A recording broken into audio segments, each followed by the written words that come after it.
Hey, buddy. You alright?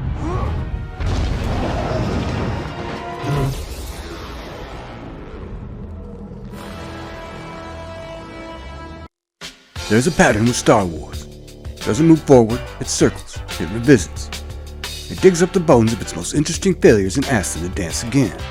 And now, here comes Maul, Shadow Lord, a character who died in Star Wars Episode 1, Phantom Menace, resurrected in Star Wars The Clone Wars, finished in Star Wars Rebels, and somehow still not finished. This time the pitch is simple. Strip him down, build him back up. Show the missing years, the wound, the crawl, the ride. Not a legend, not yet.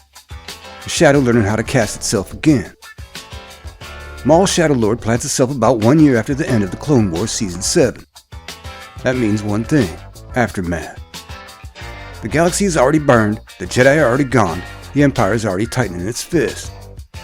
This is where Maul stands when the curtain rises. He faced Ahsoka on Mandalore and lost control of the board. He survived Order 66 while the rest of the Force-sensitive world collapsed. He disappeared into the cracks while Palpatine crowned himself Emperor. The series lives in that gap. Before Solo, a Star Wars story confirms he becomes the hidden master of Crimson Dawn. Before Rebels reduces him to a ghost chasing old grudges. This is the rebuild, the ugly part. The part where power is not inherited, it's clawed out the dirt. Let's not pretend there wasn't hesitation. This era has been strip mined. Andor already dissected life under the Empire. The Bad Batch covered the transition period. Star Wars Rebels explored resistance and aftermath. How many times can the same corpse be autopsied before there's nothing left to learn? And beyond that, there's the bigger absence. Where's the future? Where's the post-Star Wars Force Awakens era that was supposed to evolve the mythology? Instead, we're back in the same corridor, same walls, same uniform, same stormtroopers marching in different lighting. So expectations need to be calibrated. Shadow Lord isn't here to reinvent Star Wars. It's here to refine one of its most compelling monsters. The series understands something critical. Maul alone is not enough. His ending is already written. His rise is already confirmed. His death is already sealed. So they pull from the Andor playbook. The tension doesn't come from him. It comes from what surrounds him. Enter Janex, a neon-drenched cyberpunk underworld that feels closer to Blade Runner than Tatooine. This planet is hiding from the Empire's gaze, pretending it can stay visible. And inside that pressure cooker, the Jedi Padawan on the run. Pig in space. Her master, Nose Goblin, barely holding on to the old code. And a beat cop, Captain Magnum P.I. trying to keep order in a city that's already chosen chaos. This is where the story finds its pulse. Maul's not the protagonist, he's the gravitational force. Everything bends around him, nothing escapes unchanged. Maul doesn't rebuild like a king, he rebuilds like a parasite. He watches, he studies, he inserts himself where the structure is weakest. And the most dangerous opportunity on the board is not territory, it's people. Pig in space becomes the focal point. Not because she's powerful, because she's unstable. A Jedi without an order, a believer without a system, a survivor without direction. To Maul, that's raw material. He doesn't seek alliance, he seeks transformation. At the same time, Magnum P.I. operates on the other axis. No force, no destiny, no grand design. A man trying to keep the city from collapsing while the galaxy rewrites the rules around him.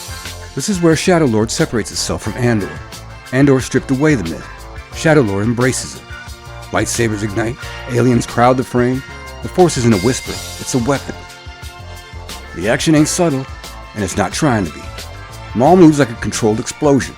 Every fight scene carries weight because it reinforces what he is. Not a Sith, not anymore. Something broken, something self-taught, something improvising power without a master.